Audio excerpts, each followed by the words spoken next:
Trek Profiles Podcast, episode 28, recorded October 2019.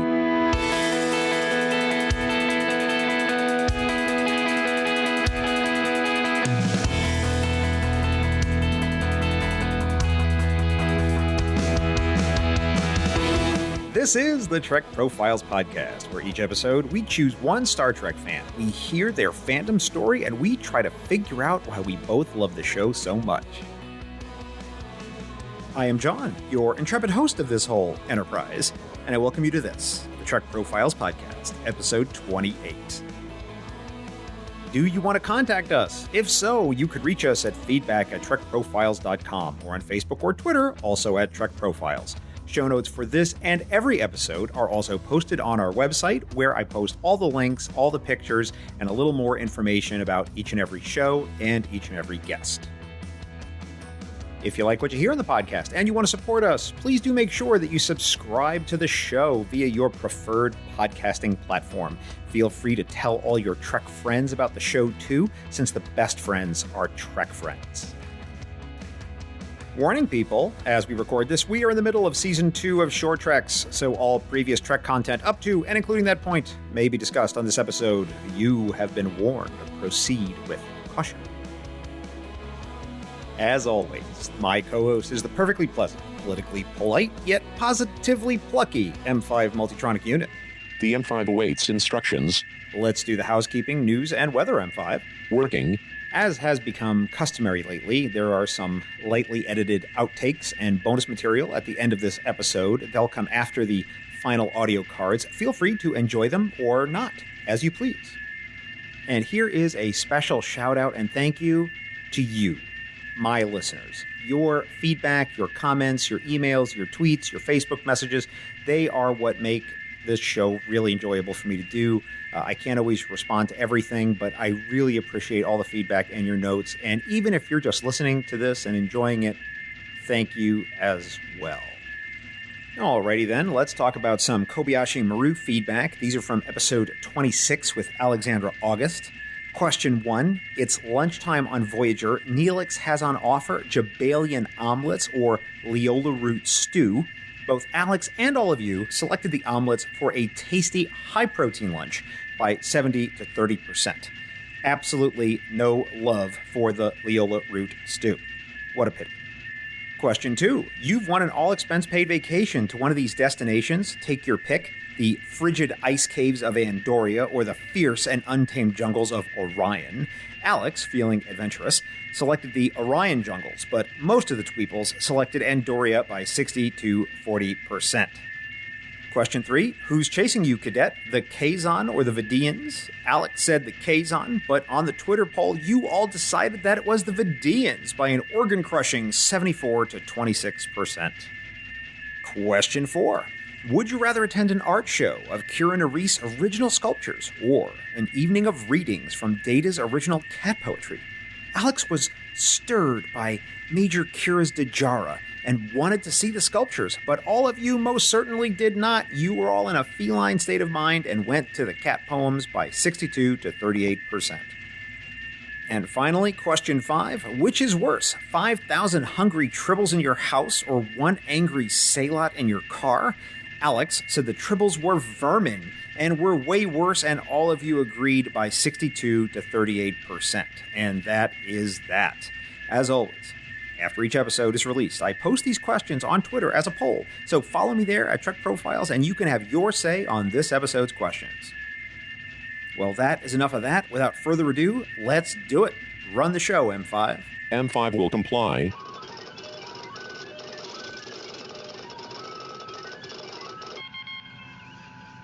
His favorite character is Major Kira. His favorite ship is a tie between the Enterprise D and that flying Roomba, the Defiant. The aliens that he loves the best are those shrantastic Andorians. He's currently rewatching Enterprise seasons 3 and 4, coming to you all the way from the Inner Hebrides of Scotland on Earth in Sector 001. It's Carlos Miranda. Welcome, Carlos. Thanks for being on the podcast. Thank you very much for having me. If I remember doing something like this and I'm in Scotland, I feel like people think I should have a Scottish accent as opposed to this like very thick American accent. So apologies to your listeners who are expecting something different. No, well, I think, though, maybe later on we can actually talk about the idea that, you're used to consuming Star Trek in an American context, and now you're over in the UK, not only that, in a particularly remote section of the UK. So I think that might be an interesting discussion to get into in a minute. But I have to jump into question one, because the M5, my co-host, will be very cross with me if I don't start with question one, which is our tradition here on the podcast. Carlos, are you a Star Trek fan? I'm a huge Star Trek fan. I've been a Star Trek fan for as long as I can remember. And I think about Star Trek or something Star Trek related comes across my life at least every day. So yes, I would say I am a proud Star Trek fan. So you don't have a recollection of a time in your life when you were not a fan? I mean, yeah, I think I probably can. I think I really became a fan, and I know we'll get into this a little bit later, when I was about 9 years old when The Undiscovered Country came out. So I can remember, I guess, being younger and not having Star Trek in my life. But I think when I came across Star Trek, I think I fell pretty hard, and it was all consuming all the time. So I'm 37 now, and I've been a fan since I was 9. So almost 30 years. So I'd say overwhelmingly, I've been a Star Trek fan my entire life. It's really hard for me to think about a time when I didn't have Star Trek in my life. That was the first Star Trek that you'd seen, was Undiscovered Country? Yes, but it was kind of funny because I watched it with no sound. So here's the story. So my parents, we were living in Houston, Texas at the time. I'm not from Texas. I'm not from Houston. But my dad was working there, and I grew up moving around a lot. And my dad's an engineer in oil. So we lived in all these places that are rich in oil. And I'm sure we'll get into that a little bit later because it does feature into my fandom. And my parents took me and my little sister to go see Curly Sue, I think, at the drive-in. And I lost interest like 2 minutes into the movie. I remember that movie. Yeah, I literally lost interest like immediately. And the screen next to the screen that we were in my parents' car was showing Star Trek 6, The Undiscovered Country. And both movies had started at exactly the same time. So whatever it was, like 7 o'clock at night, right? And I had no interest in watching Curly Sue. But obviously, you would, it was like the sound would come out of your radio, your car radio. So my parents were watching Curly Sue, and the sound that was playing in the car was Curly Sue. But I was just watching Undiscovered Country. So I watched basically all of Undiscovered Country without any sound, right? And I was I was just completely blown away. And I think probably the fact that there was no sound, I was just more paying even more attention, whatever it was, right? But I just felt hard. And afterwards, I was asking my dad, I was like, what is this? What is a Star Trek? And I wouldn't say my dad is a Star Trek fan, but he had watched Star Trek growing up, particularly in the 70s in reruns. So he's like, oh yeah, that's just Star Trek. And, every couple of years they come out with a movie and it's Captain Kirk and Mr. Spock. And I was like, and then he was like, and there's a television show. And I was like, wait, there is more? And that was it. And I think the next day or a couple of days later, my dad took me to Blockbuster, and I was like, there are 5 of these on video, and there's all these, and there's a television program, and it was around the time. So I remember vividly watching all the movies, consuming all of them in 2 days, and watching several, especially Wrath of Khan, and I didn't really know that Wrath of Khan was the one to watch and the best one. I just fell in love with Wrath of Khan. So I just would watch these movies over and over and over again.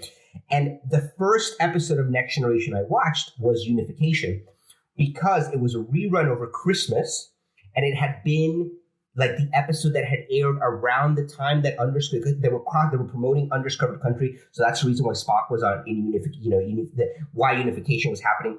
And I just remember vividly watching Unification as my first episode, not really understanding the whole Captain Picard, Captain Kirk difference. And I just fell in, and I was it was love at first sight. How long was it from the time you saw Undiscovered Country in the theater with no sound to the time you actually saw it with sound? I had my dad take me after I had seen all of them. So I think so you rented it? Oh no, I didn't rent it. It was still in theaters. Oh, right. So right. I think I took my dad. I made my dad, after I had seen Star Trek: The Motion Picture through Final Frontier. I was like, you have to take me back to the theater. So my dad very gladly took me back to the theater, and we watched Star Trek 6 together. I still have an obsessive personality, and I fell hard, but like really hard. It was like immediately I was like taking the Toys R Us, there are Playmates figures, there's like all these things. And so I needed it all like immediately. And my parents just thought it was going to be like a phase, like it was like, okay, this quarter, Carlos is into Star Trek, and next quarter would be something different. And it was an obsession and a phase that almost 30 years later has not stopped. I mean, I'm wearing a Star Trek Deep Space Nine t-shirt right now. Oh, that's fantastic. And as a parent of an 11-year-old, I can tell you that they do have these phases. I mean, he was into Harry Potter for all of 8 minutes. And it was a really big 8 minutes, but then it was over. And, forget it, right? And then, there was Ninja Turtles, there was Pokemon, and, these things come and go. So, but, here we are with Star Trek, and it's been many years. We're still into it. You said you'd mentioned that you'd wanted all the stuff. Yeah. So you went out and got a bunch of the Playmates figures. Did you continue collecting? Oh, my God. I collected the Playmates figures till I was probably like through high school. Like I was really into just everything to do with Star Trek. But I'm telling you that it was like within months I was going to my first convention. I think I was 10 years old when I went to my first convention. And it was James Doohan. And it was a tiny, especially now having been to some of the bigger conventions, it was just like tiny convention in some like Holiday in downtown Houston. And there must have been, 200 people at most, like 6 tables selling stuff. And it was James Doohan and Denise Crosby, right? Like literally, and I just felt, like I said, I felt really hard, and I went from like not knowing what Star Trek was to like 6 months later having been to like a convention, like I signed up for the Star Trek fan club, like you named it. And my parents were like, okay, go all in.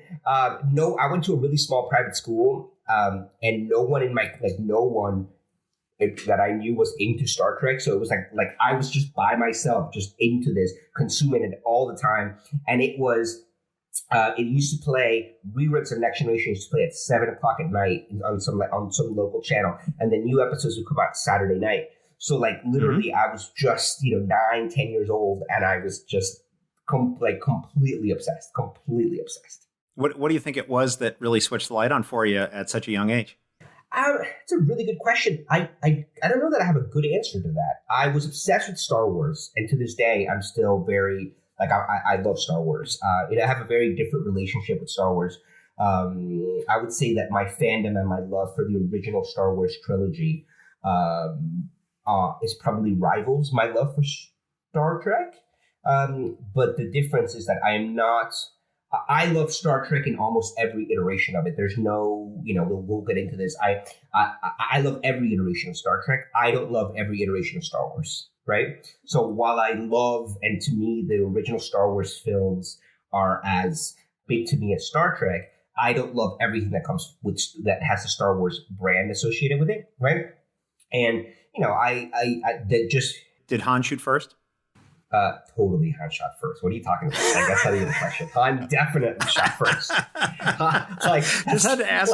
Yeah, of course, yeah. And I'm not one of these fans. I'm not one of these Star Wars fans that is like, oh my God, George Lucas ruined my childhood. But I do think that my love for the original Star Wars films definitely contributed to like my love for like space adventures and like. But it's funny because I didn't have any other like space thing that I was in love with, like, or sci-fi thing that I was in love with. I liked all the normal kid stuff at the time, like late 80s. So I was like into Ninja Turtles, G.I. Joe, Power Rangers, Thundercats, He-Man. I was very like a stereotypical late 80s, early 90s kid. But and so I didn't have any other like space thing that I was obsessed with other than Star Wars. But and I was also obsessed with Indiana Jones. Oh my God. Like I was I wanted to be an archaeologist until I found out they didn't really fight Nazis. And I was like, oh, okay, well, there goes that job. Yeah. I mean, really, that was the appeal, right? Like find lost treasure and fight Nazis. But so I was obsessed with this stuff. And then I saw Star Trek, and I can't tell you like what it was, but I'm sure it had to do with this like, and the things that I remember vividly impacting me as a kid, especially when you're watching Uncharted Country with no sound, are the visuals, right? Mm-hmm. So like the space battle at the end is spectacular. Even to this day, it holds up so wonderfully compared to everything else that we've seen. So yeah, I can't pinpoint to that thing other than that I had this background and love for like space battles and not that Star Wars is sci-fi, but like Star Wars was like an entry drug into Star Trek, and that was that. Cool. And as we sit here in 2019, have you seen all of Star Trek that's available as of today? All 700 and something hours? Yes, I have 100%, except for one episode. And I have never seen These Are the Voyages, the last episode of Enterprise. And there's a story there.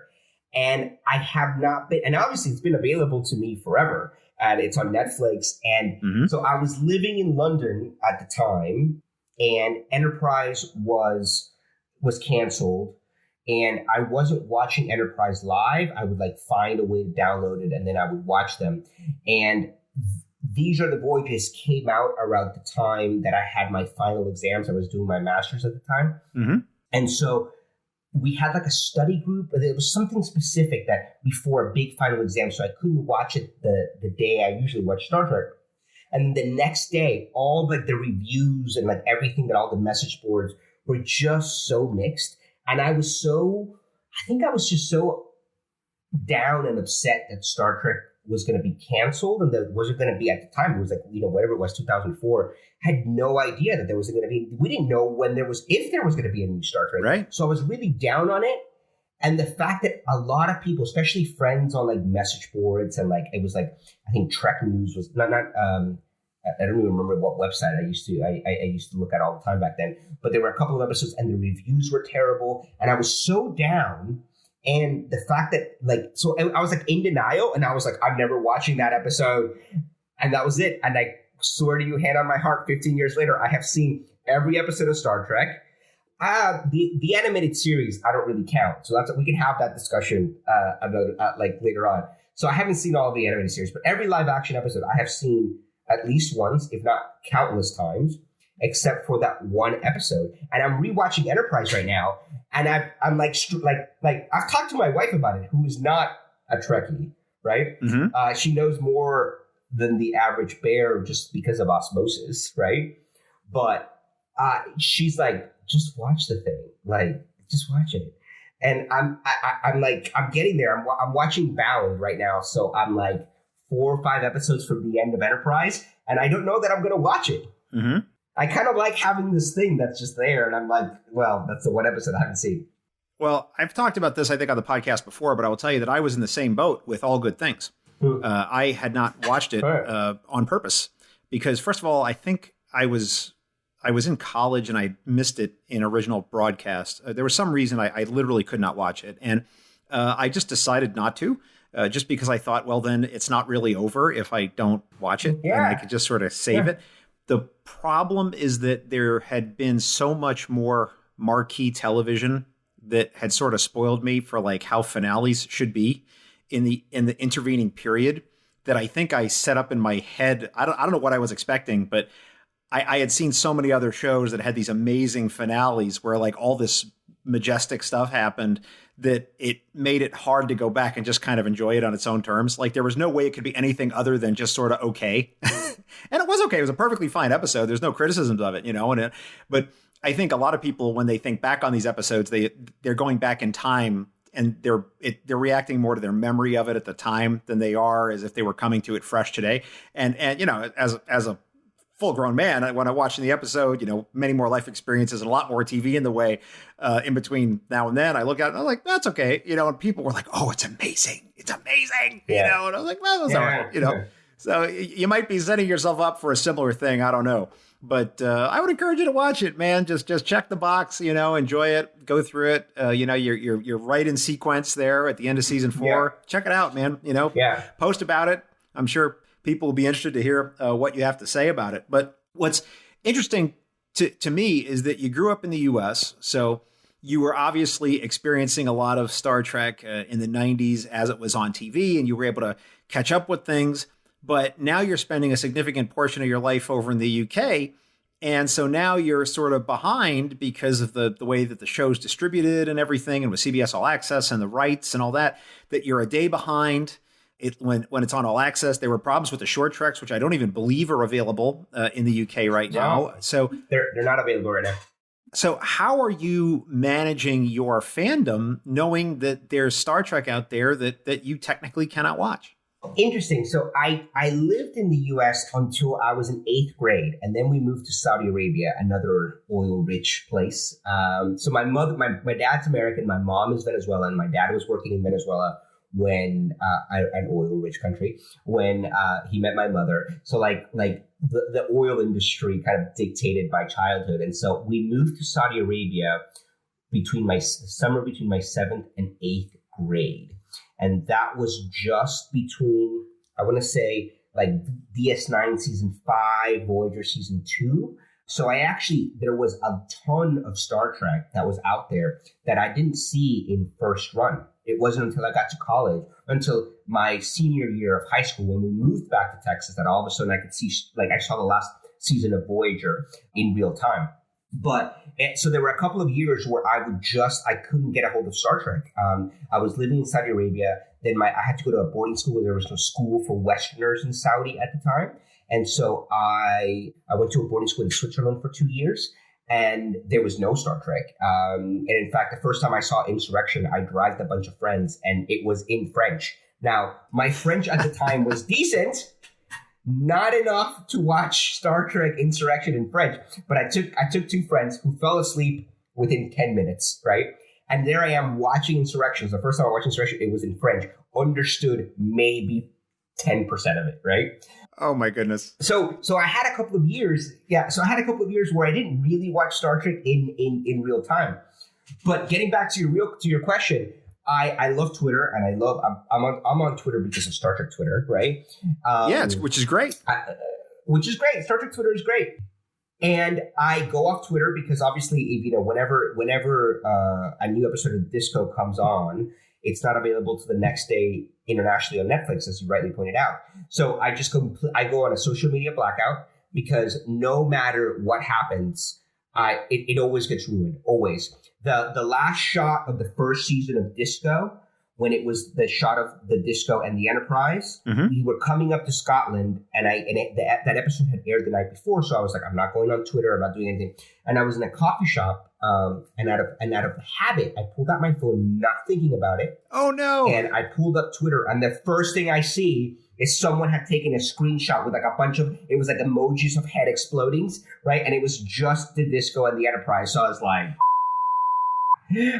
so I have to be extremely careful, because even you say, it's only a day, but because of social media, like, it's just so easy. Like, and I get texts from friends who are massive Trekkies that are like, call me as soon as you watch the episode, or like, oh my God, I can't wait to discuss this episode. And I was like, just give me a day.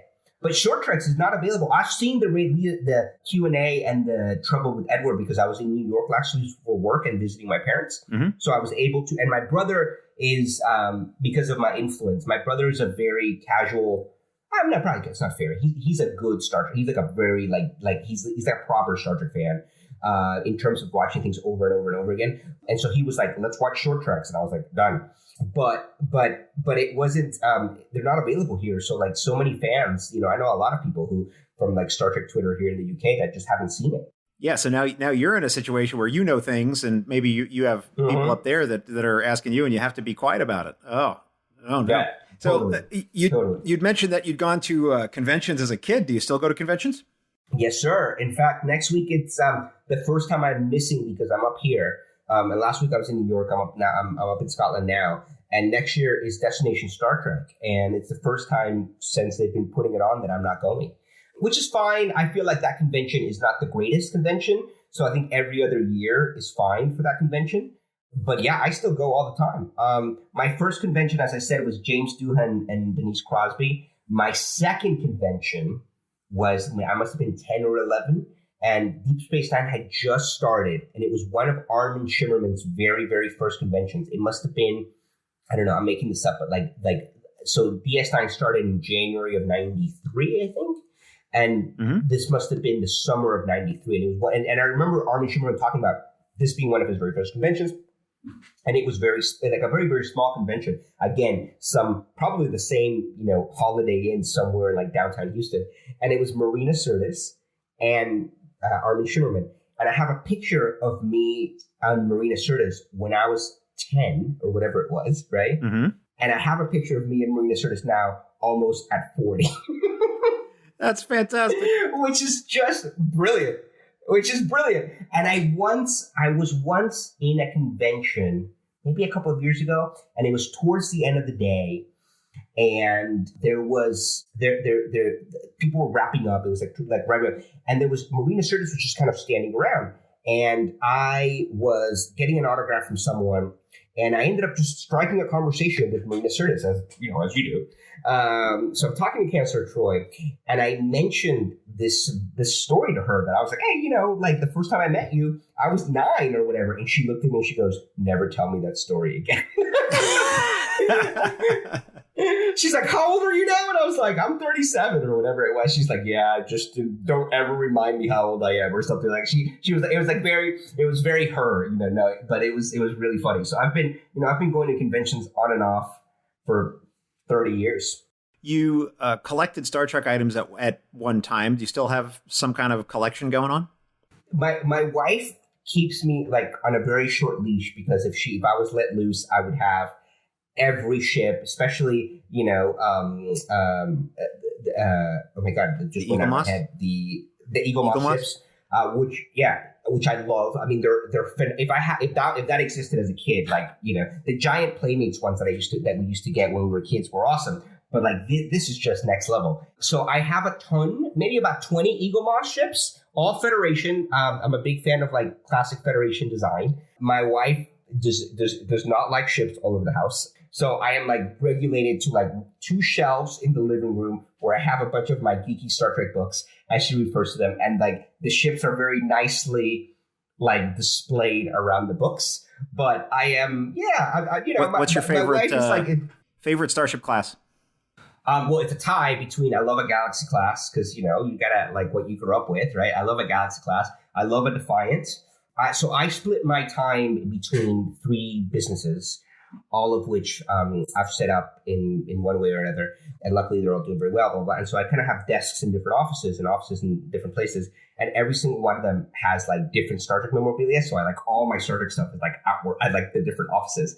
And I have an Enterprise D in one, like the XL one. I have a Voyager in another one, and I have a Defiant in another one. All like the big ones. So that gives you those are my three favorites. Fair enough. Well, then I think we should start diving into some episodes. What do you say, Carlos? Let's do it. All right. So let's start with Sins of the Father, TNG, Season 3, Episode 17. We have Commander Kern, who turns out to be Worf's brother, comes aboard the Enterprise. We've got the crafty Chancellor Kempek, and we've got the Duras as well. And the episode ends, of course, with Worf choosing to get kicked out of the Empire to help keep it together. Why is this episode on the list, Carlos? Is this an episode that is meaningful to you in some way? Is it, would you put it up as the best of all Star Trek? What's going on here? The answer is yes and yes. So basically, when you ask me to think of episodes to talk about, Sins of the Father, like right out of the gate, for a few reasons. One, it's an amazing episode of Next Generation. It's a top 10 episode of Next Generation for me. If I had Jim's Trek ranks list, it would be definitely in my top 5. I think it's a wonderful hour of TNG for a variety of reasons. One, it sets up the whole Worf story arc that goes from that episode, Sins of the Father, right through the end of his run on Deep Space Nine. So it sets up what I think is one of the best, most compelling and most dramatic character arcs in all of Star Trek, right? So there's an element of it being, I think, the very finest of what Next Generation had to offer. And I also feel like Next Generation characters, and I'm happy to get into Twitter arguments with people about this.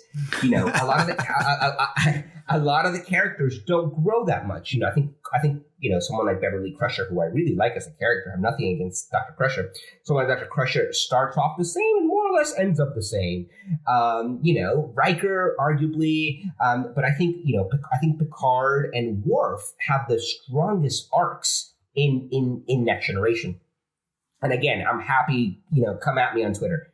So I love it. I love Sins of the Father because it sets up so much intrigue within the Empire that carries that story on for, into the movies with the Duras sisters. It sets up a good chunk of Deep Space Nine in terms of Worf's arc. So I just think it's the best that Star Trek has to offer, the best at TNG. But then also on a personal note, I mentioned that my mother is Venezuelan. I used to spend a lot of summers in Caracas with my grandparents, who I was extremely, extremely, extremely close to. And I used to go and I used to take a bunch of Star Trek videos with me. They lived in the outskirts of Caracas in like a suburb. There was if somebody wasn't driving me somewhere to see cousins, or I was just stuck in my grandparents' house with like nothing to do. And one summer, for whatever reason, I only brought one tape of Star Trek episodes, and there were 4 episodes on this VHS tape. One of them was Sins of the Father. The other one was Death Wish, with the Voyager episode Death Wish.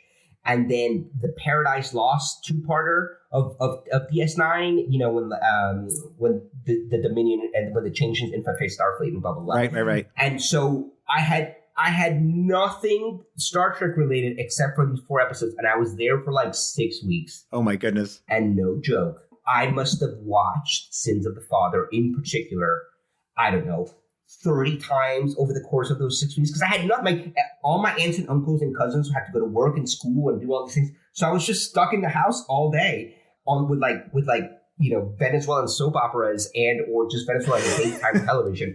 And there's one common denominator that all human beings across time, like across cultures, have in common, and is that daytime television, whether you're in Switzerland, Japan, Saudi Arabia, Venezuela, the United States, it's terrible. And so I had nothing to do but watch episodes of these 4 episodes of Star Trek. So I think it's the best the Next Generation has to offer.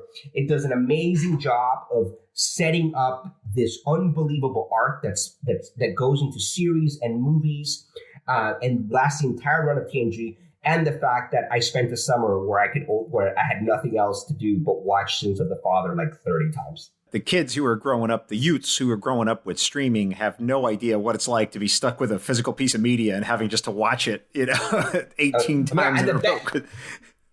And the best part is that it had all the commercials because it was just taped from whatever I was watching. And I got so good at playing with the VHS. I remember this vividly, that I would remember just how long I needed to press fast forward on it, right?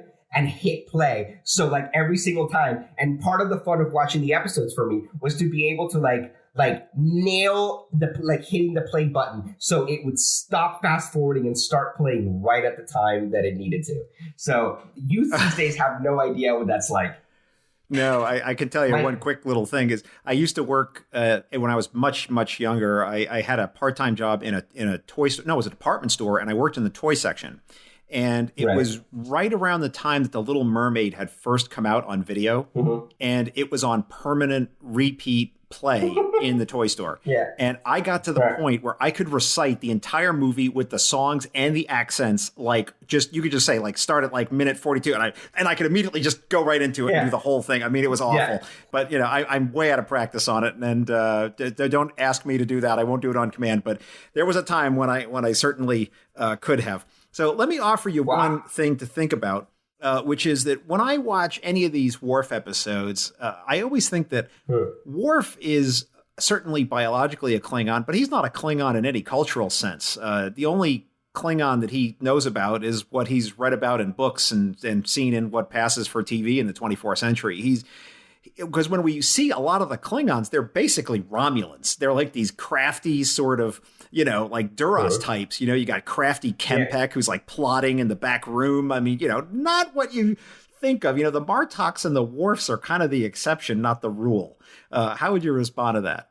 Yeah, I think that's fascinating because I do think that Klingon, that Worf is like a super Klingon, right? And I think it comes from the fact they don't ever, they address it to some degree in a few conversations and I think in different DS9 episodes. But what I love about the character of Worf is that Worf grows up as this lone Klingon among humans and he idolizes becoming a Klingon. So he just, to your point, he just figures out in his mind what the perfect Klingon should be, and then just sticks to that his entire life, right? And Klingons aren't really like that. And what I love about the character of Worf is that obviously he's a Klingon, but he's a Klingon that has told himself growing up what a Klingon should be, and he lives up to that in his own mind. So he's not, what I love about watching other Klingons is that the Klingons are they're not necessarily all honorable. They're conniving. They're Romulan-esque in some ways. You have some that are amazingly kind, and they're into opera, and they're funny, and there's all of these things, right?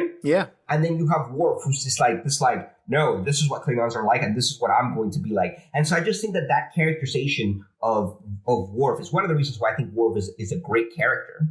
It's funny because I feel like being a kid growing up in like being very American, but also because of my mother being, so I speak Spanish just as well as I do English. My mother, I grew up in a very like Latin American household in an American context. So I feel like a child of two worlds, as corny as that sounds, right? Like very much, and I can code switch completely.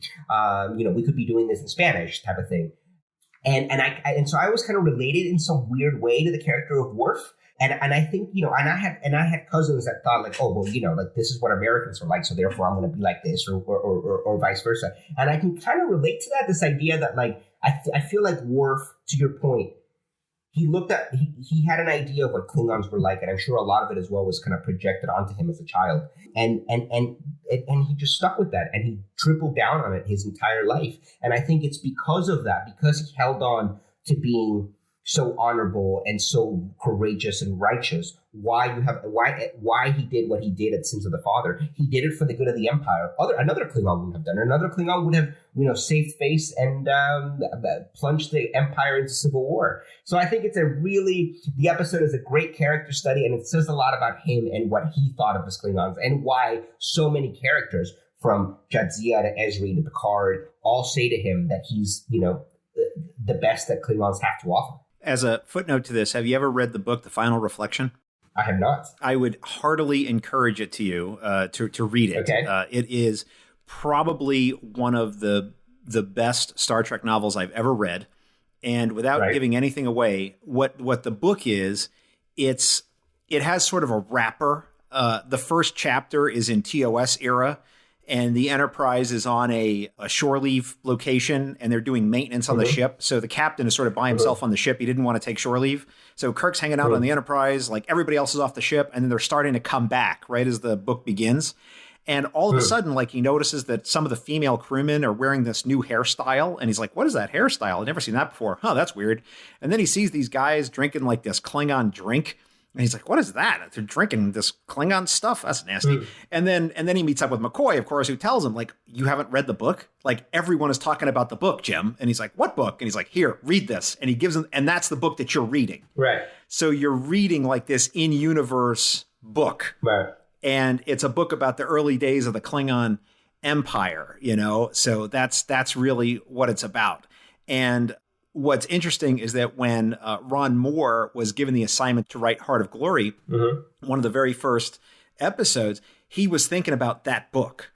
And so he brought a lot of that in. So in my mind, like, that's the definition of what I think Klingons are, even though none of it's canonical, none of it was on screen. Right. But it really is, like, I think, the best, in my opinion, view of like why the Klingons are how they are, what their society is really like, and all that. And it's really very different than what you see in the show in a lot of ways, but it's fantastic. So I just want to encourage everyone to read it.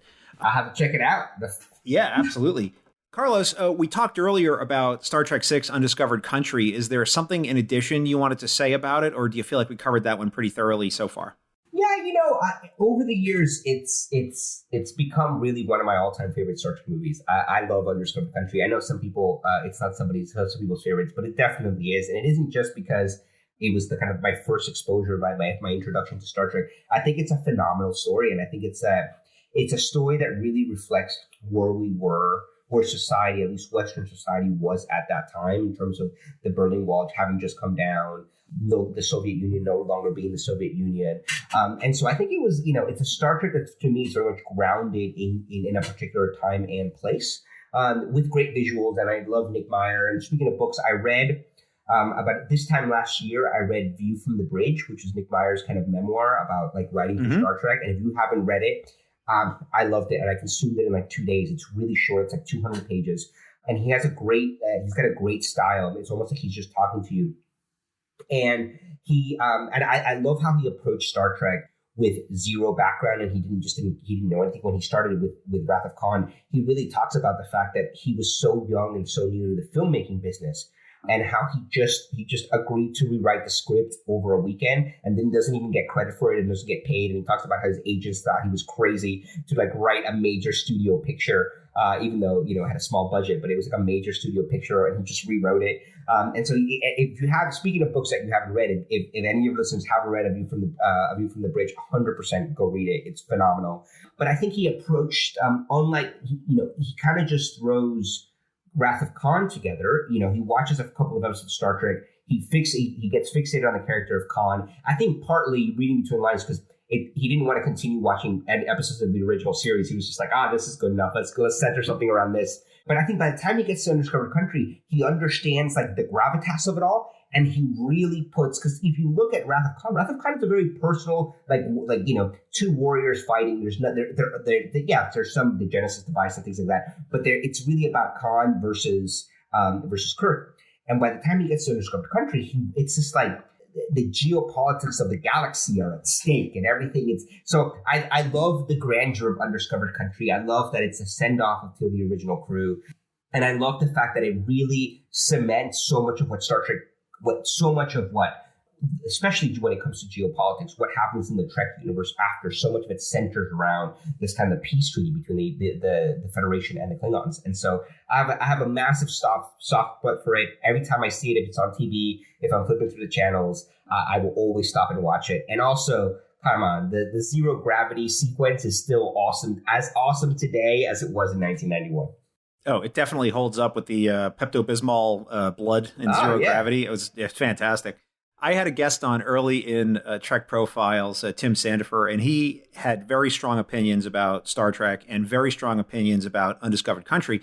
And one of his critiques of Undiscovered Country is that he basically says it's an immoral film in a lot of ways because the Klingons never make contrition for the things that they did. They never apologize for all the people that they killed. And when you look back to Errand of Mercy, and like they are literally rounding up people in the street and just executing them, right? I mean, this is horrific. And we're going to sign a peace treaty with these people, and we are going to give them money, and we're going to support them, and we're going to be doing all this stuff for them. And they made no contrition. It was ethically problematic, I think, would be the mildest way to put it. I think Tim was much more strong in his language than I'll be. But I'm curious as to what your take would be on that. Oh, I mean, I don't know. I take a far more like realpolitik, like a stance to it. I think that the Federation knew that having peace with the Klingons rather than having a desperate Klingon empire that was running out of, not supplies, but that they were, their backs were against the wall. They're a warrior race to start off with. They don't mind conflict. In fact, they tend to seek it out. They were, if you didn't make peace with the Klingons then and there, then they were going to be faced with a fractured, angrier Klingon empire that was going to come after them in a massive way. So I think to me, the ethical argument is like, let's make peace with our enemies now, draw a line over the sand. Let's forge a peace together that is mutually beneficial. Rather than plunge us into war that would probably go on for generations and would cost that will cost the lives of countless Klingons and Federation citizens. So that doesn't bother me at all. I think that like the moment you start demanding that kind of that kind of mea culpas from a potential enemy. A potential new partner, you're not going to get off to a good start. So I agree with what the Federation did, and I have no problems with it. All right, let's talk about an episode that I particularly love because it is the introduction of one of my top 3 favorite Deep Space Nine characters, Vic Fontaine. His Way, Deep Space Nine, Season 6, Episode 20. Odo consults the hologram Vic Fontaine about his mad lurve for Major Kira. And I love Vic. I love everything to do with Vic, mostly because I didn't like any of the Starfleet characters in Deep Space Nine at all. So I love Vic. I love Ezri. She's the only Starfleet character I really liked. And I like Quark, too. They're my favorites from Deep Space Nine. So I really love this episode. And I'm tickled that it came up in the list, but I'm curious as to why it's a standout for you. It's a standout for me. So unlike Sins of the Father, which I think is what like the best Next Generation has to offer, I love His Way. In large part because it's a very personal episode for me. One, I love Star Trek episodes that are just delightful, right? I think of like Someone to Watch Over Me for Voyager. I like these episodes that have nothing to do with space battles, that have nothing to do with the war or geopolitics in the galaxy. They're just small character studies, and they're not gimmicky. So they're not necessarily bottle shows like A Disaster or something like that. They're just a delight to watch, and the crew's just kind of walking around. Like one of my favorite scenes in Insurrection, which we won't necessarily go into, but one of my favorite scenes in Insurrection is there's towards the beginning of the film, LaForge, that Trill officer, and Picard are just having a chat about like the warp engines and it just has nothing to do with anything, but it's just like a delightful character moment. And what I love about episodes like His Way is just that you have 44 minutes or whatever it is of just like a nice story of these people being themselves in obviously in a very 24th century context. But so I'm drawn to episodes that I would define as being just a delight, like Someone to Watch Over Me and His Way. But His Way is the first episode of Star Trek that my wife ever watched. Again, she's not a Trekkie. She enjoys Star Trek, and she'll watch episodes with me all the time, and she's gone to see every movie with me, and she's very supportive of my geekdom and my fandom. Mm-hmm. But I wanted to, when we started dating, like very early in our kind of relationship, I said to her, I was like, hey, would you like to watch an episode of Star Trek with me? I'm a huge fan. It'd be great if you could watch one with me. And she's like, yeah, I'd love to. Pick something that you think I would like. Well, my wife is an amazing singer, and she loves musicals. And so she's grown up with a lot of people that love musicals and do things in musicals. Like the musicals are a big part of her life. And so I was like, okay, well, like Star Trek is to me what musicals are to you. I had this episode that I think you're really going to like. It has nothing to do with space battles. It's kind of a romantic comedy. And there's some great singing in it that you're going to like.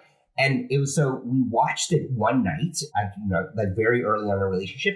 And she thought it was like lovely. She's like, I know this is not what Star Trek is all about, but this was wonderful. And thank you for sharing this with me. And I really enjoyed it. So there's this very specific kind of personal relationship that I have with that episode. And my wife, we go back and watch it every few years. And she enjoys it. And it takes me back to a particular time in our relationship, because my wife and I got together.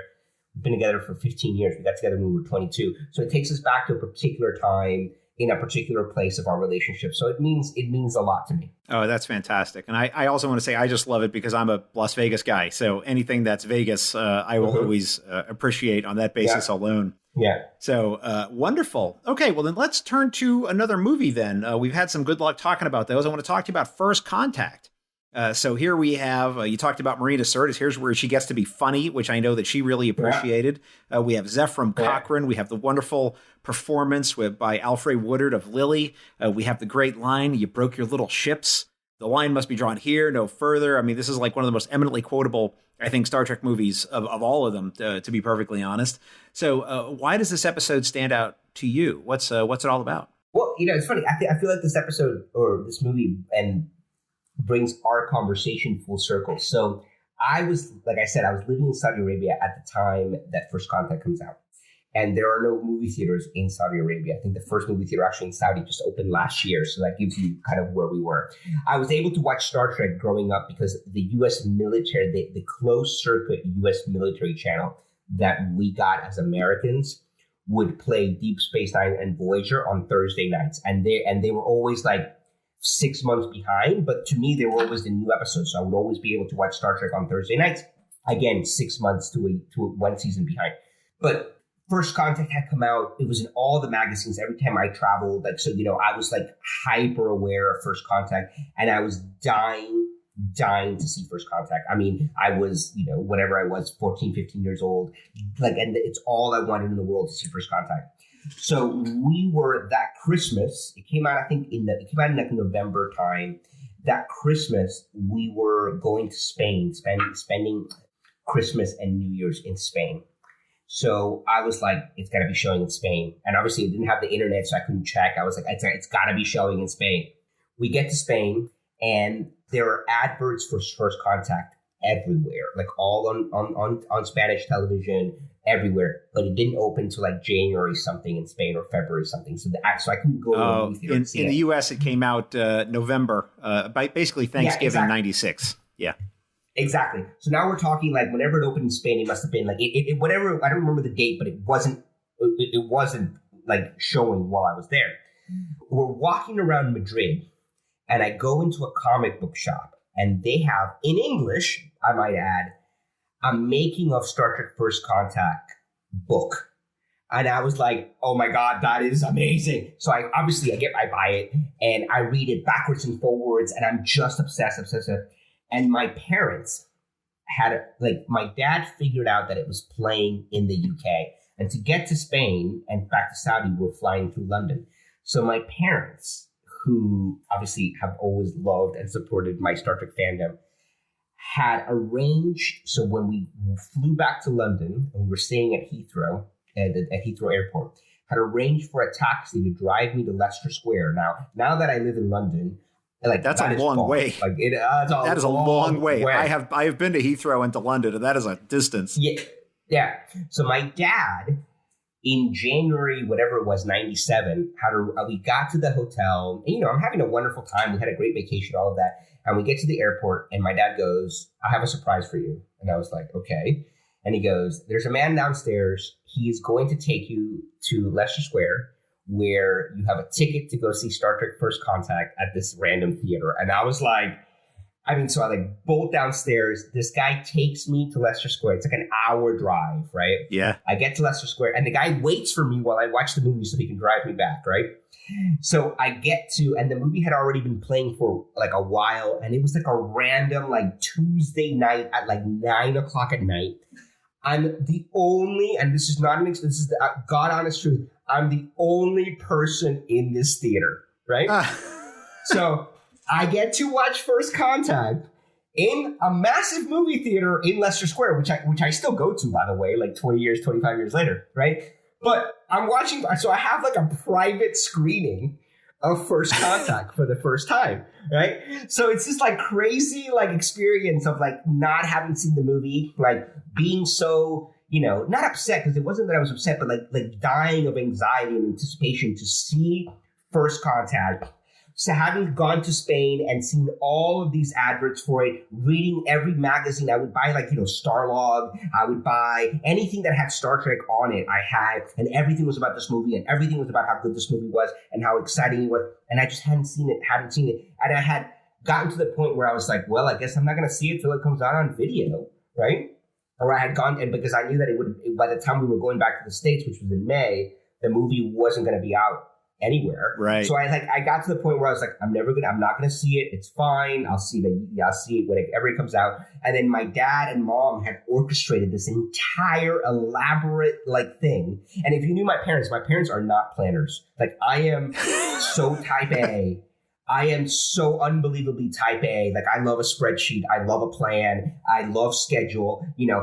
Alicia and I just booked a restaurant. My wife, and her name is Alicia. Alicia and I just booked a restaurant in March of next year that we want to go to. Literally, I'm so type A. And it's a direct reaction to my parents, who are lastminute.com about everything, right? So my parents arranged all of this for me to go see First Contact. And it was I don't remember crying, but it's the kind of thing that I would have cried about. And I get to the theater, and the thing that made it the best is that I was by myself, and I had a private screening. After all of that anxiety and all that anguish, I had a private screening of First Contact. That's amazing. If I were you, I'd have saved that ticket stub. Oh, are you kidding? I have that ticket stub. Oh, it's awesome. That's awesome. I have that ticket stub. That's fantastic. I will say that because I'm a terrible movie nerd. I actually save all my ticket stubs. So I have all the ticket stubs from all the movies I've seen going back to 1993 or thereabouts.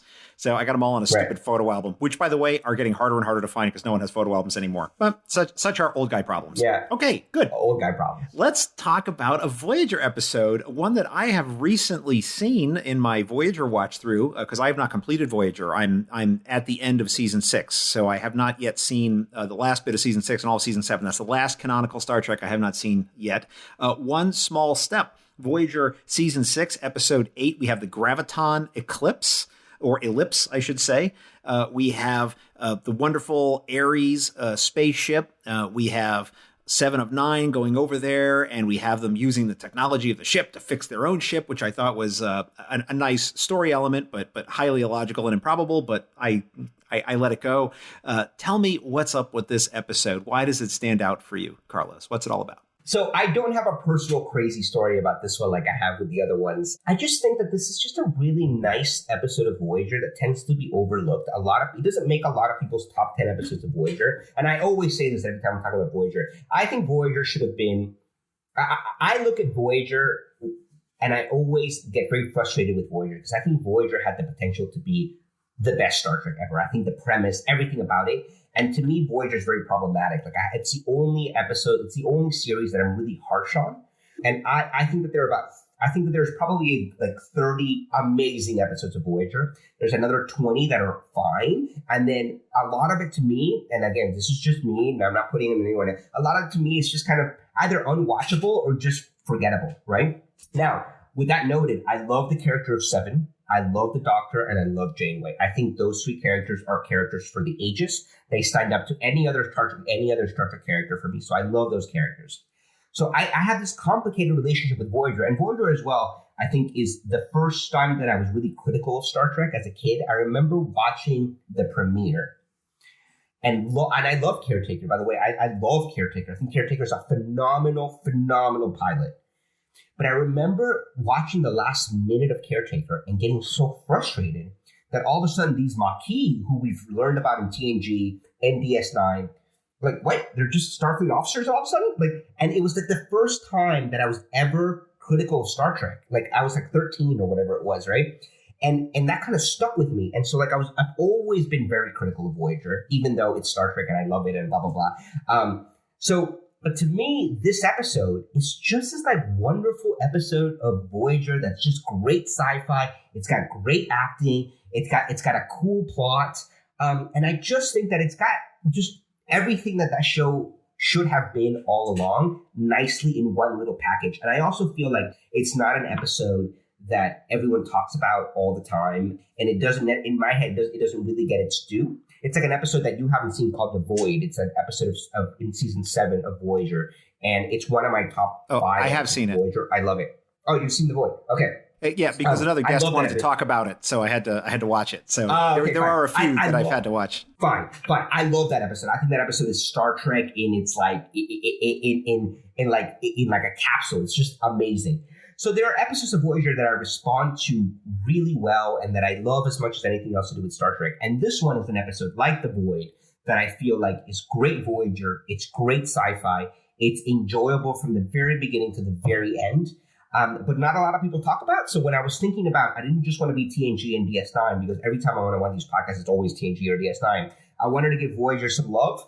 And I thought, what's an episode of Voyager that not a lot of people talk about, or at least that I know of, hear a lot of people talk about, and that I think it's nice from beginning to end, and it's just great sci-fi. And I think One Small Step is all of that. This might get me in trouble with people, but I much prefer Voyager as we sit here and record this to Deep Space Nine. I think there's some really wonderful parts of it and some really great things. And this particular episode, I think what's so magical about it and is that in a shorthand is that it has a lot of Star Trek in it. And what I mean by that is that it's really about going back to the original TOS idea of, boldly going, right? And the majesty of space exploration and how it ties into some fundamental human need to go see what's out there and honoring these astronauts who are doing this incredible thing.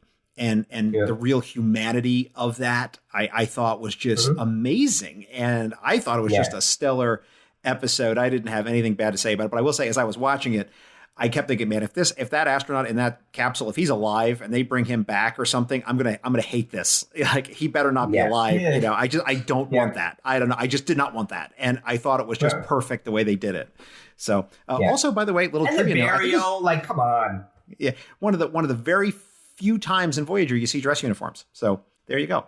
Okay, let's talk about another amazing film, Star Trek 2009, with Chris Pine, of course, and one of my favorite Star Trek captains, Captain Robau, because I love his haircut, and I just loved everything about him, and I wanted so much more out of him than we got in the show.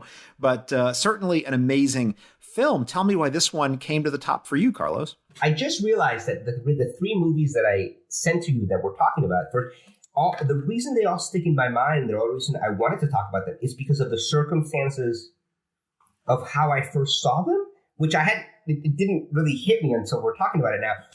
This story, like First Contact and Undiscovered Country, has to do with everything of how I was first exposed to it.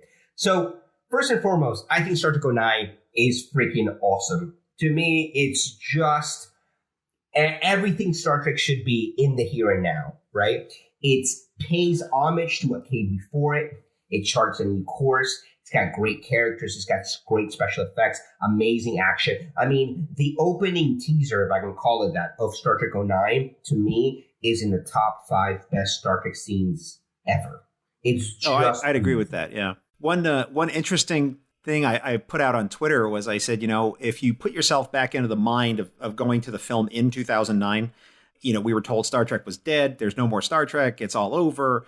And then you go to the movies, because 2009 is coming, and you have this opening series with, the Kelvin verse, and you have, the Nero and his ship coming through, and you've got the Kelvin there, and it's just this amazing sequence. And I compared it in my mind to the opening of TMP, which was very much the same in that Star Trek is dead. There's no more Star Trek. You go to the movies and all of a sudden there's these crazy Klingons and there's this giant blue cloud and it looks spectacular in a way where, all we'd ever seen before was the 60s version where they have the ship hanging on a string, and these, plastic models.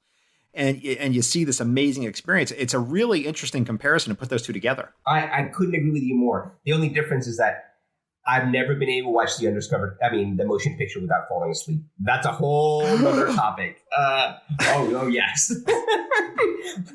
Listen, you said you could leave Deep Space Nine. If I was stranded on some asteroid, I could only pick one Star Trek series. It would be Deep Space Nine. I'd be like, burn the rest. And just leave me Deep Space Nine. So I think we come at it from very different corners of the fandom, which is fine. And that's okay. I won't say you're wrong. It's all right. It's all preference. It's okay. Agreed.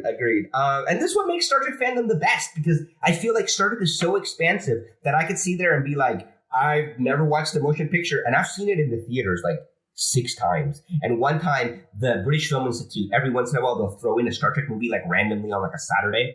And I went to see the motion picture.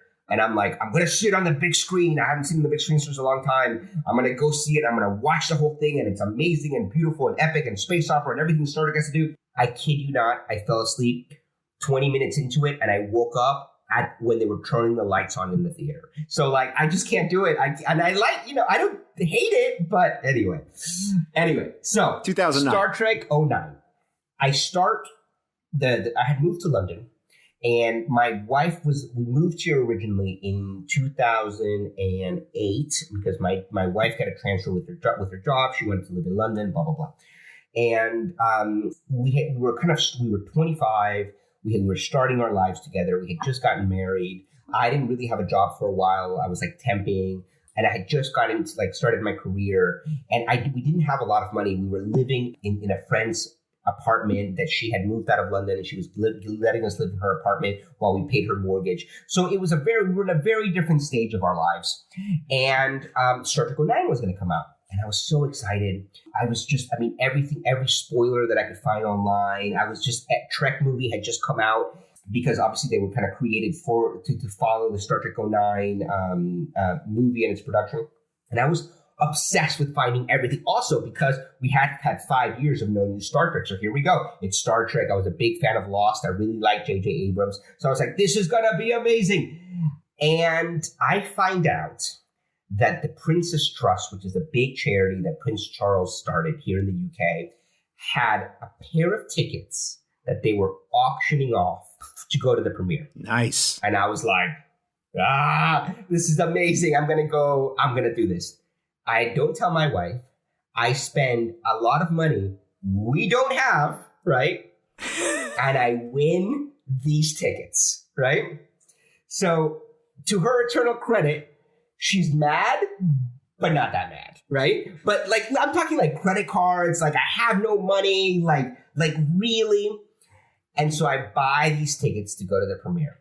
And I am not in any way, shape, or form. So anyway, so I win the tickets. I'm like, this is amazing. It's like a week later. I am in no way, shape, or form a shy human being. Like, I can talk to a wall. Like, I'm shocked. I know, it's surprising, right? This is very surprising. Yes. Yeah. So I am not a shy person. My wife is like, if I'm not, like, my wife is the most outgoing human being on earth, right? She makes me seem like a shy wallflower, like wallflower. We get to the premiere. I get dressed up. My wife gets dressed up. I mean, and it's a big premiere. Dressed up in Star Trek costumes, or just dressed up nicely? No. Like dressed up nicely, like in a suit, blah blah blah. My wife is buys a new dress, because part of the whole experience is that you get to walk the red carpet. It was a blue carpet, but you get to walk the carpet. You get to like walk through by the paparazzi. So it was like a package thing. I was like, okay, this is cool. And by the way, fun fact, it was held in the same theater that I had seen First Contact, like 13 years earlier or whatever it was, 15. So that was fun. That's amazing. So it is, right? It is. So I get to the theater, and we have like for the non-stars, for the people that aren't like associated with the making of the film, you get to walk on the red carpet. There's like a security guard and like a handler that's like, okay, you guys get to walk the red carpet, but you're kind of, you get to walk it from like on this side, and you have to go straight into the theater. Please don't stop. So it was very like, this is like people are working here, professionals are working here. You need to walk it, you get to enjoy it, but you have to go straight into the theater. And my wife goes, that. You're going to go this and you're going to enjoy this, and this is going to be your moment. And I'm like uncharacteristically shy all of a sudden. I'm like, oh my God, what do I do? And my wife grabs me and she literally throws me. She's like, you spent all this money and you love this, so you're gonna do this. And she grabs me and she walks on the red carpet like she owns the red carpet. And I have a great story to tell you in a second. She walks in and she's like, there's Simon Pegg. Go say hi to Simon Pegg. And I was like, but he's having an interview. She's like, go say hi to Simon Pegg. And I was like, okay. So I go and I have this like, Simon Pegg is doing this interview. My wife makes me say hi to him. And he turns around and he's like so happy I'm there. I don't know if he's confusing me with somebody else. But like, we have this like amazing moment. And then my wife makes me like walk in the middle of the red carpet and like wave to people and say, like, it's all, people must have thought I was like the producer of the film, right? Is that the photo you sent me? Yes. And I sent you the picture of me and Simon Pegg, right? And I'm like, all right. So I'm going to post that. I'm going to post it on TrekProfiles, just so the listeners know, if you want to see the photo, that's where you can see it. I become uncharacteristically shy, and my wife just pushes me, and she's just like, she's like, babe, you love this stuff, enjoy it, be the best that you can be. And for like, we were supposed to walk the red carpet in like 30 seconds, we did it in like, I don't know, 15 minutes, right? And at one point, my wife goes to the wall of paparazzi, and she stands there in front of everyone, and it's just like, you guys are going to take my picture, and makes 100 paparazzis take her picture. And I'm looking at one of the handlers who's like frantically looking through this massive book to try to figure out who my wife is, right? And it's all these headshots of like Chris Pine, J.J. Abrams, Kathy, and she's just going through it. And I literally turned to her, I was like, I don't think she's in that book. And we then go... Right? We then go into the theater, and my wife is like, don't run. You're going to enjoy every second of it. And we go and we have these like amazing seats. And then we hear this talk from JJ. Like JJ gets up with Carl Urban and Chris Pine and Zachary Quinto. And they give this like great talk about the film and blah, blah, blah. And this entire time, like already the movie was going to be terrible. It didn't matter. I already had like the best day of my life. And then we watched the movie, and to top it all off, not only did we have this amazing experience, completely, by the way, forced upon me by my wife, because I think had I been there, I would have just gone through immediately. And we have like a story for the ages.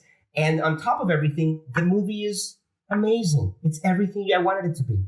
It's everything I wanted it to be. And so like, to me, like the reason I picked 09, First Contact, and Undiscovered Country is because the way I was first exposed to them, the first time I ever watched those movies, were all really, really unique. And I carry those experiences with me forever. And I don't really get to talk about them with, even when I'm talking to Star Trek fans, it's not really comes up. We talk about episodes, we talk about things, but it's just so great to be able to reminisce and be able to talk to you about these truly defining moments in not just my fandom, but things that I'm going to think about in 50 years time. It's what were some of the highlights of your life or your love for Star Trek? And these things come up, right? Well, let's talk about that for a second, which is, how do you feel that Star Trek has influenced your life? I mean, you've got some great stories. That's a lot of fun. But has Star Trek influenced your life in any other way? That's a really good question. How has Star Trek influenced my life? I mean, I told this story the other day to someone, to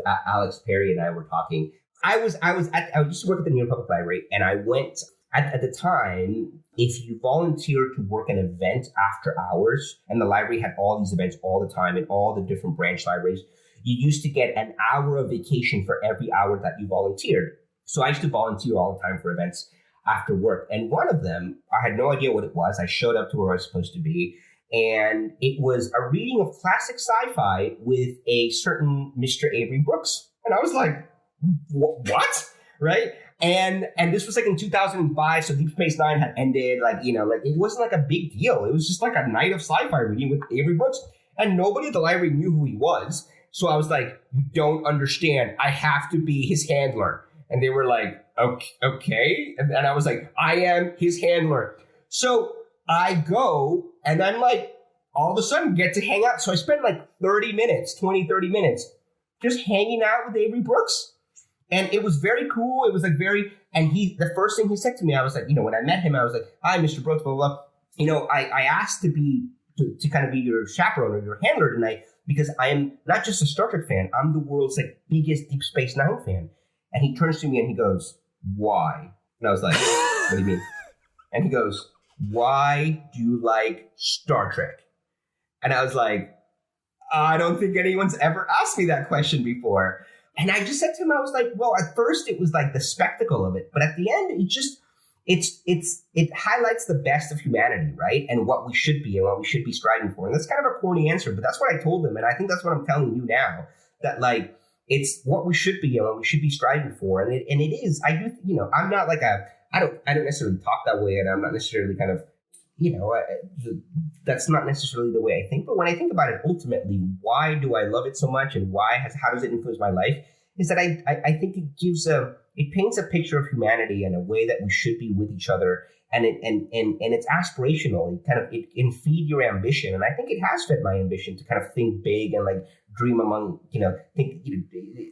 dream among the stars. And I think I've always kind of carried that with me, and it's been a sense of inspiration and ambition and drive. And it's also I think as a kid as well, there was I grew up moving around so much, as I've said 8,000 times in this interview.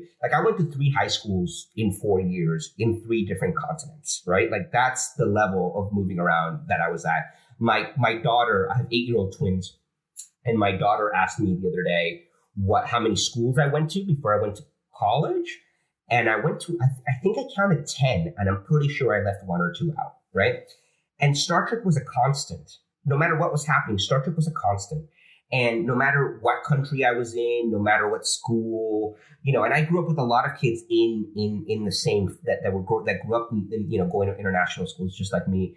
And they didn't necessarily, I'm sure they had some version of that, but I carried that with me, and to me, Star Trek has always been a constant, and I think it's a constant. It was always there. It was a safe blanket, and on top of that, it was, it provided me with inspiration and ambition that I think I still kind of carry. So I never think about it that way, but you and Avery Brooks are the only 2 people that have made me talk about this that way. So thank you very much.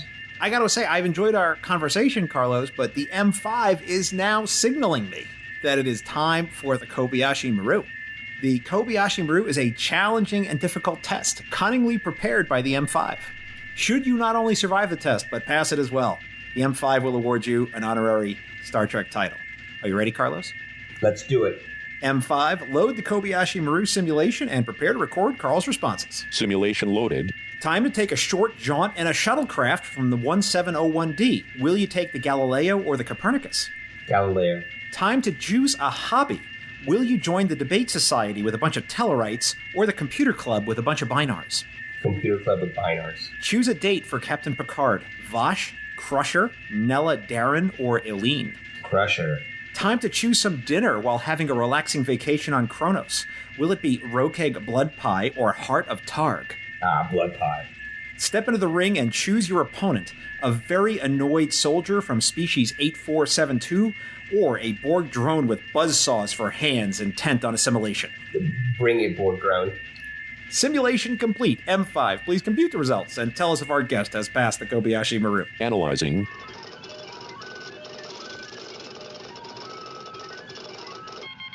Carlos, I am pleased to tell you that the M5 has determined that you have passed the Kobayashi Maru simulation. Congratulations.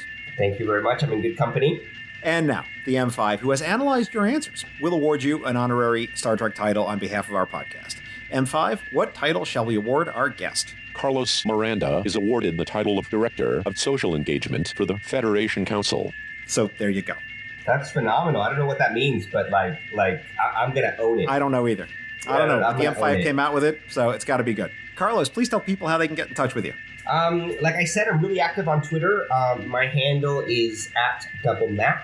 I always say that my other great obsession and love in life is coffee. So if you have like a coffee profiles, we can do this whole thing again, but just with coffee.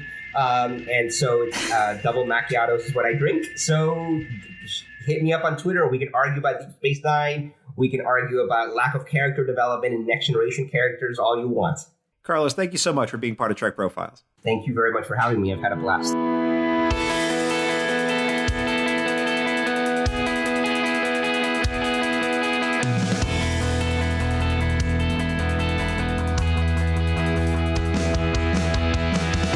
Here ends this installment of the Trek Profiles podcast. And before we offer a Trek quote to close this episode, I'd like to remind you that you may send us your sizzling Star Trek hot takes, your sassy Star Trek silliness, or selfies of your homemade cosplay as a feeder of Vol to feedback@trekprofiles.com, and of course on Facebook or Twitter, also @TrekProfiles. Anything you send us may be used in the show, or it may be crafted into a giant 50-foot Horgon for those seeking Big Jamaharo. This time, I leave you with a quote from the episode Sins of the Father, when Commander Kern said, quote, "Ah yes, I was told to prepare for that. I shall try some of your burned, replicated birdwood." Unquote.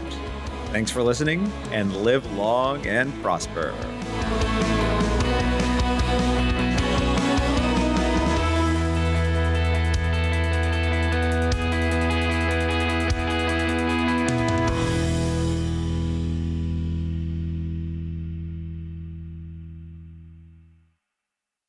This handcrafted podcast is brought to you by Stars and Sky Media Lab. It's cosmic.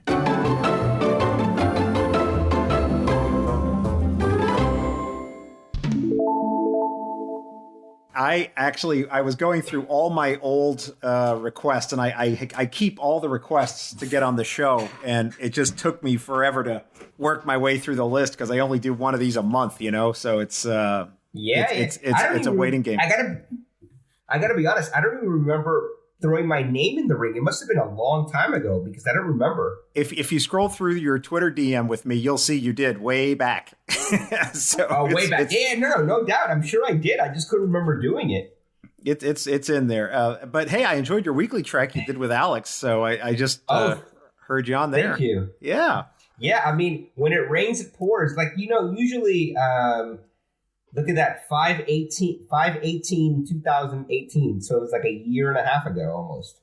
Yeah. But I do keep track. So if any of my listeners, if I put this in the bonus content, you'll know I keep all your requests. I don't dismiss them. Very good. Okay. So We'll be quiet for 10 seconds. I will jump into the introduction that I've written for you. Which have you ever listened to my show before? You won't hurt my feelings if you say. Yeah. Okay.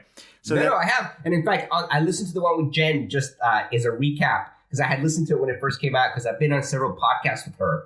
but I've never, like, I didn't know much about her. Mm-hmm. So it was really nice as a preparation for this. Like, this is the one with Jen and Rob, like people who I've met and like have spoken to, but actually all we ever do is talk about Star Trek. So it's nice to be like, oh, what do you, oh, you're an engineer. Oh, all right, that's nice. And like, you know, like, so anyway, yeah.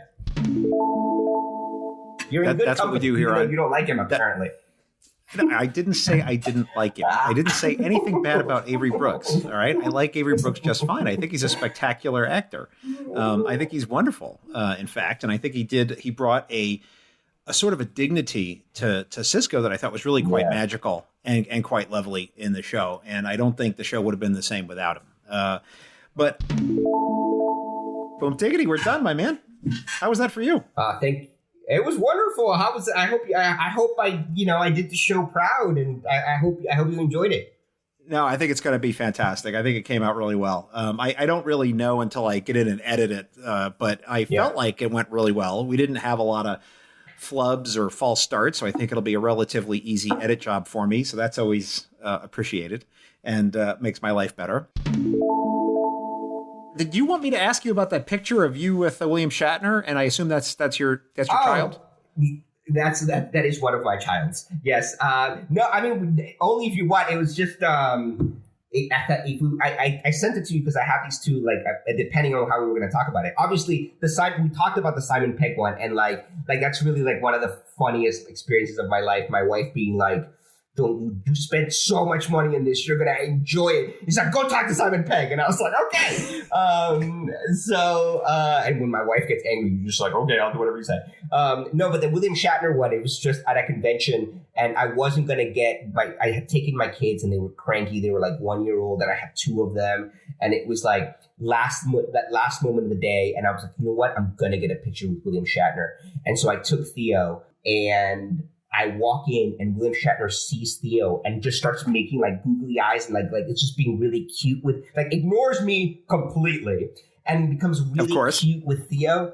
And Theo just looks at him like the entire time, like, who the f-? And so like the wonderful thing about the picture is like Theo, like, it's like terrified of William Shatner. And so the best thing about that picture is like I have this like goofy smile. Shatner's just kind of there. There's like 5,000 pictures a day. And Theo's just looking at him like, "You smell like beef and cheese. You're not Captain Kirk." And it's just amazing. So like that, so anyway, I mean, that's just a story. But anyway, I sent you a couple just in case, you know. No, I'm going to put them all up because that was great. That was a fantastic photo. So that was outstanding.